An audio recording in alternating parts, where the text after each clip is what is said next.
Hello दोस्तों, कैसे हैं आप सब लोग। उम्मीद है सब बढ़िया होंगे। स्वागत है हमारा नए YouTube channel Ravinder sir classes पे। 18 दिसंबर उत्तराखंड पुलिस कांस्टेबल का जो एग्ज़ाम हुआ था, आज हम लोग उसकी आंसर की लेके आए हैं। पेपर सेट है बी और आज हम इसे सॉल्व करेंगे और आप अपने क्वेश्चन आंसर मिला लीजिएगा, जिसके क्वेश्चन आंसर कितने सही हैं कितने गलत हैं, और कमेंट करके ज़रूर बताइएगा कि कितने आपके आंसर सही आए हैं।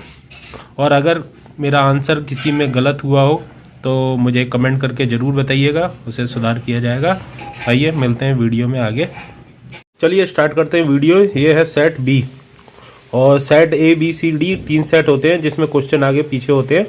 अब चालू करते हैं इसका आंसर बताना। पहला क्वेश्चन है, रेलगाड़ी किन भिन्न भिन्न भाषाओं के शब्दों से जोड़ से बना है। इसका आंसर होगा बी। चलिए दूसरा क्वेश्चन देखते हैं। दूसरा क्वेश्चन है, निम्नलिखित में अग्रिम का पर्यायवाची शब्द नहीं है। इसमें क्या करना है, अग्रिम का पर्यायवाची शब्द नहीं है ढूंढना है। ठीक है, इसका आंसर आएगा सी। चलिए तीसरा क्वेश्चन, सदानंद में संधि है। इसमें आंसर होगा ए। चौथा क्वेश्चन, इसका आंसर देखते हैं, आपकी यात्रा मंगलमय हो किस प्रकार का वाक्य है। अब इसका आंसर तो सभी को पता ही होता है फिलहाल, तब भी आंसर है इसका इच्छावाचक, क्योंकि इसमें इच्छा जाहिर की जा रही है कि आपकी यात्रा मंगलमय हो। अब क्वेश्चन है 5, आकाश के तारे तोड़ लाना मुहावरे का अर्थ क्या है। इसका अर्थ मुझे जहां तक उम्मीद है 100 में से 100% लोगों ने सही आंसर इसका दिया होगा। ये इसका आंसर है 5, क्योंकि बचपन से अपने लोग पढ़ते हुए आए। और चलिए आगे बढ़ते हैं। क्वेश्चन नंबर है 6, टिप्पण की भाषा होना चाहिए। ठीक है, टिप्पण की भाषा होना चाहिए। कौन सी भाषा होनी चाहिए, इसका होएगा आंसर ए। ठीक है, चलिए आगे बढ़ते हैं। क्वेश्चन नंबर है 7, शब्दावली का अर्थ है। शब्दावली का अर्थ है, इसका आंसर होगा डी। कंप्यूटर के संदर्भ में चाणक्य नाम है। इसका आंसर क्या होगा, इसका आंसर होगा सी।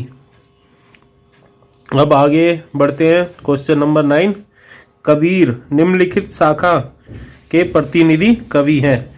इसका आंसर होगा आपका बी, पहले से जो लगा हुआ है। चलिए आगे बढ़ते हैं। अब क्वेश्चन नंबर 10 पे आते हैं, श्री कृष्ण गीतावली के रचयिता कौन है। इसका आंसर होगा सी, तुलसीदास। चलिए आगे बढ़ते हैं। 11वां नंबर क्वेश्चन, कर्मभूमि के लेखक का नाम क्या है। कर्मभूमि के लेखक का नाम क्या है, इसका आएगा डी, प्रेमचंद। हिमकृतिनी के रचयिता का नाम है, क्या होगा इसमें 12वें का, इसका आएगा माखनलाल चतुर्वेदी। क्वेश्चन नंबर 13, महादेवी वर्मा के रेखांकित रेखाचित्र भक्तिन के प्रमुख पात्र भक्तिन का वास्तविक नाम क्या है। क्वेश्चन नंबर है 13, इसका आंसर होगा सी, लक्ष्मीन। भारतीय आर्य भाषा के विकास क्रम में पाली व प्राकृत के उपरांत तीसरी भाषा है। क्वेश्चन नंबर है 14, इसका आंसर होगा सी, अपभ्रंश। कुमाऊनी बोली का प्रमुख क्षेत्र है। ये मुझे लगता है ज़्यादातर सभी ने सही जवाब दिया होगा। कुमाऊनी बोली नैनीताल और अल्मोड़ा। अब आते हैं क्वेश्चन नंबर 16, देवनागरी लिपि का जन्म कब हुआ था। इसका आंसर आएगा सी।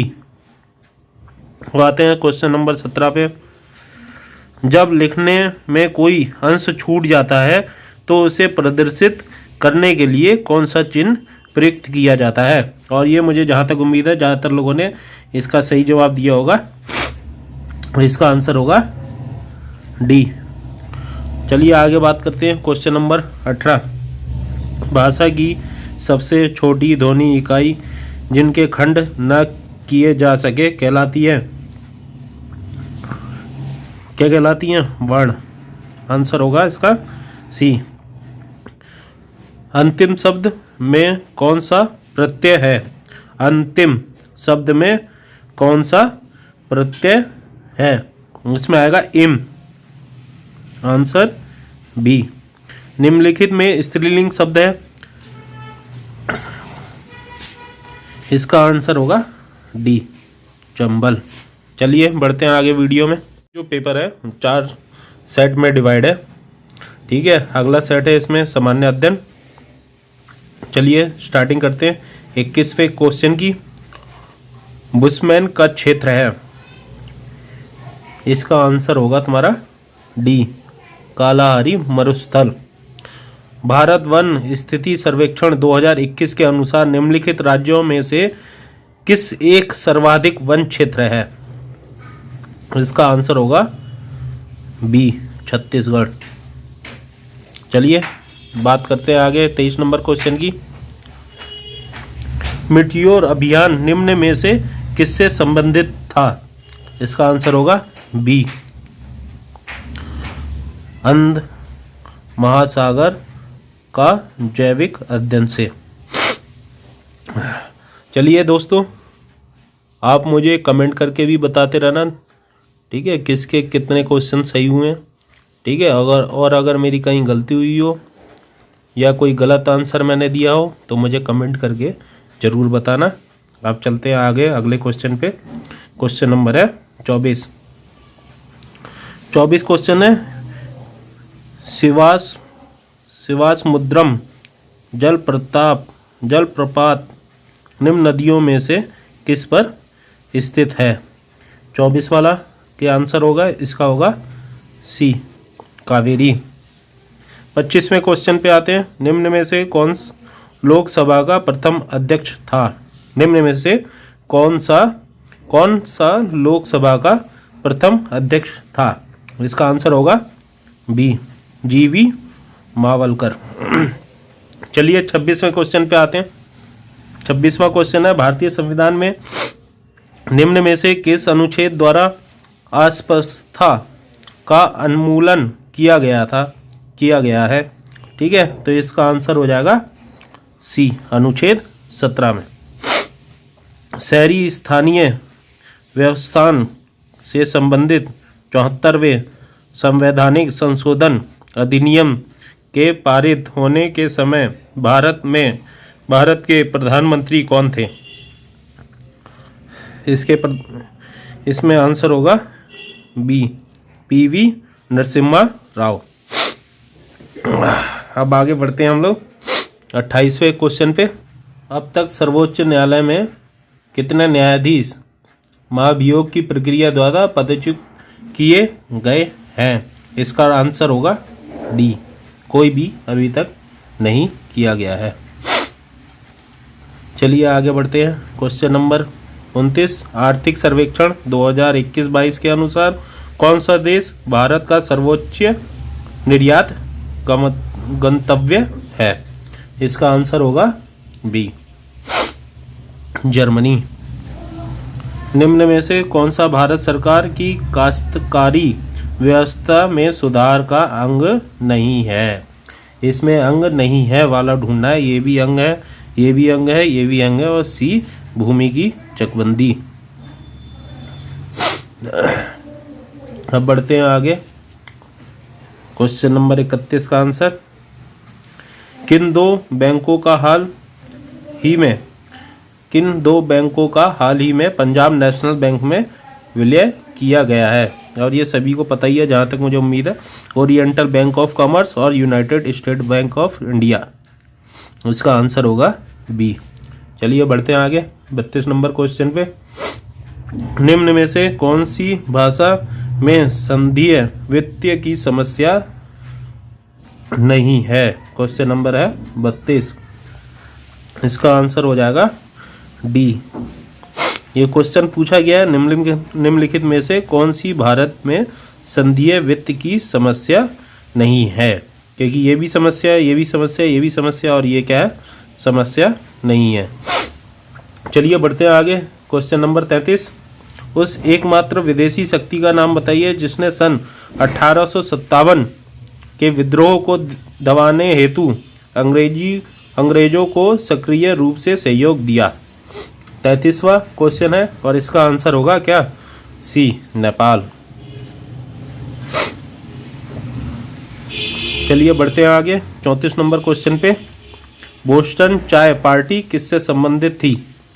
क्वेश्चन नंबर है 34। बोस्टन चाय पार्टी किससे संबंधित थी? क्वेश्चन आंसर होगा इसका ए, अमेरिकी क्रांति। क्वेश्चन नंबर है 35। निम्नलिखित में से लुप्त संख्या ज्ञात करनी है। जो इसमें क्वेश्चन मार्क लगा है इसमें लुप्त संख्या ज्ञात करनी है और इसका आंसर होगा आपका डी, 82।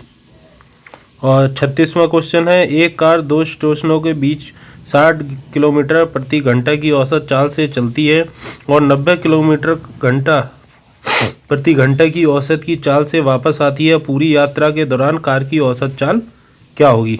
और इसका आंसर होगा आपका सी, 72 किलोमीटर प्रति घंटा। चलिए बढ़ते हैं अगले क्वेश्चन पे। अगला क्वेश्चन है आपका 37। नीचे दी गई सूचना के आधार पर निर्णय कीजिए कि 5 दोस्तों ए, बी, सी, डी तथा ई में कौन सबसे लंबा है? और इसका आंसर होगा ई। बढ़ते हैं अगले क्वेश्चन पे। क्वेश्चन नंबर है 38। जब एक समतल दर्पण में देखा जाता है तो एक घड़ी 8:30 का समय दिखाती है।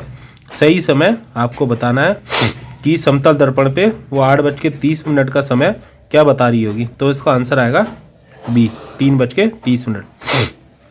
चलिए बढ़ते हैं अगले क्वेश्चन पे। क्वेश्चन नंबर है 39।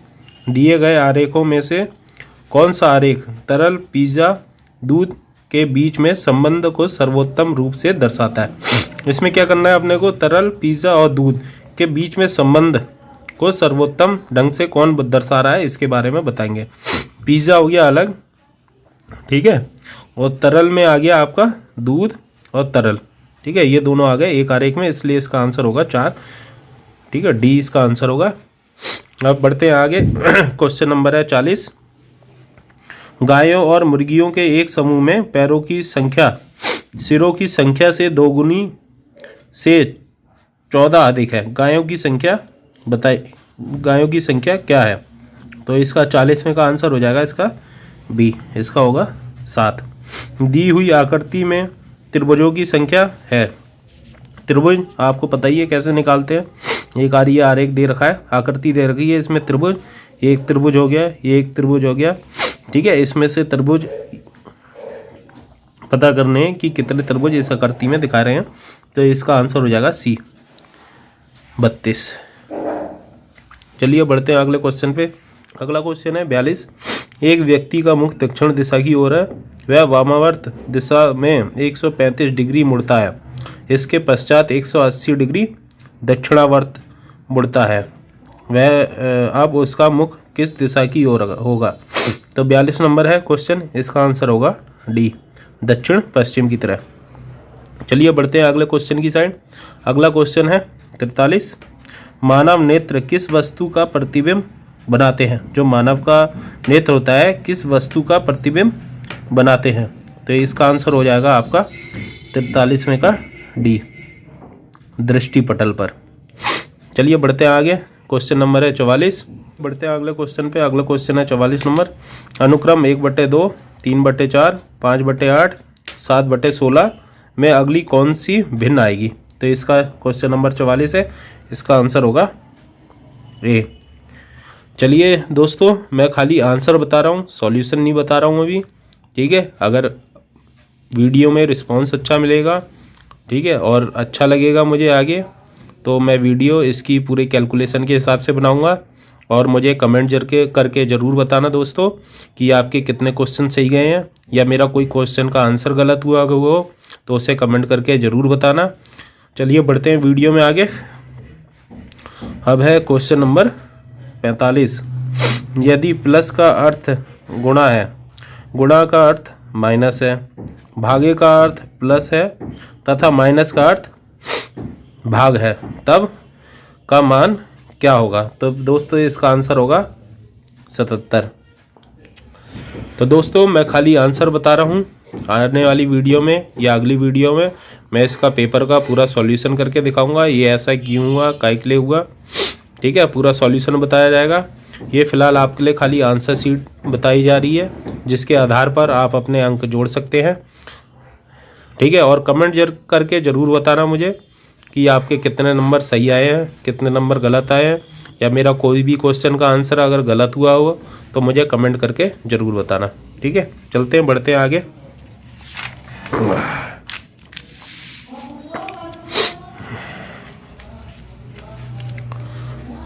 अब है क्वेश्चन नंबर 46। कोविशील्ड भारत की कोविड वैक्सीन का उत्पादन किसके द्वारा किया गया था? अब ये चीज़ मुझे लगता है ज़्यादातर सभी को पता ही होगी, क्योंकि सब लोग कोरोना महामारी के वक्त सभी लोग जूझे हैं भाई। ठीक है, कोविशील्ड भारत की कोविड वैक्सीन का उत्पादक किसके द्वारा किया गया था? क्वेश्चन नंबर है 46, इसका आंसर होगा सी, सीरम इंस्टीट्यूट द्वारा। अब बढ़ते हैं अगले क्वेश्चन पे। क्वेश्चन नंबर है 47। गेहूं के दाने होते हैं, क्या होते हैं गेहूं के दाने? सभी को पता है, और ज़्यादातर लोग मुझे लगता है शायद बीज उनने लगाया होगा, लेकिन इसका सही आंसर है फल। गेहूं के दाने क्या होते हैं? फल होते हैं। चलिए बढ़ते हैं आगे। क्वेश्चन नंबर है 48। जस्टिस पीसी घोष का कार्यकाल पूरा होने के बाद लोकपाल के अध्यक्ष का प्रभार किसे दिया गया? जस्टिस पीसी घोष का कार्यकाल पूरा होने के बाद लोकपाल के अध्यक्ष का प्रभार किसे दिया गया? क्वेश्चन नंबर 48, इसका आंसर होगा ए, जस्टिस प्रदीप कुमार। बढ़ते हैं आगे। क्वेश्चन नंबर है 49। निम्न में से किसे प्रथम लता दीनानाथ मंगेशकर अवार्ड 2022 में सम्मानित किया गया? चलिए, आप सब लोग को पता ही होगा इसका आंसर क्या होगा। क्वेश्चन है, आंसर है इसका प्रधानमंत्री नरेंद्र मोदी जी के द्वारा। अब है क्वेश्चन नंबर 50। किस शहर ने 12वें डेफ एक्सपो 2022 की मेजबानी की? और इसका आंसर होगा 50 का, इसका आंसर होगा सी, गांधीनगर, गुजरात में। चलिए दोस्तों, वीडियो अगर आपको अच्छी लगी हो तो लाइक शेयर कमेंट ज़रूर करना, और मुझे कमेंट करके ज़रूर बताना आप कि आपके कितने क्वेश्चन के आंसर सही हैं, कितने गलत हैं। ठीक है, और अगर मेरा कोई क्वेश्चन आंसर गलत हो तो मुझे कमेंट करके ज़रूर बताना। ठीक है, और ये क्वेश्चन आंसर 1 से 50 तक दिए गए हैं इसमें। बाकी की वीडियो नेक्स्ट पार्ट में आपको जल्द ही उपलब्ध कराई जाएगी, और ये पेपर सेट है बी। ठीक है, मिलते हैं वो दोस्तों अगली नेक्स्ट वीडियो में। ठीक है, धन्यवाद।